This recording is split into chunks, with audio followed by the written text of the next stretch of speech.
This Nico's wax melter pot is such a helpful tool if you love candle making, wax melts, or DIY soap projects. It has an 800 milliliter capacity, making it a great size for beginners and small batch projects, but also useful for more experienced crafters.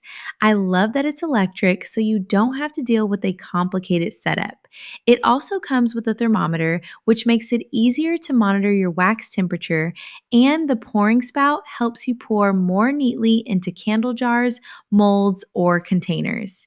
It's compatible with soy wax, beeswax, and paraffin, so you have options depending on the type of candle or wax project you're working on. Whether you're making homemade candles, gifts, wax melts, or trying DIY projects for the first time, this wax melter makes the process feel cleaner, easier, and more organized. A great find for crafters, candle makers, and anyone wanting to start a fun DIY hobby at home.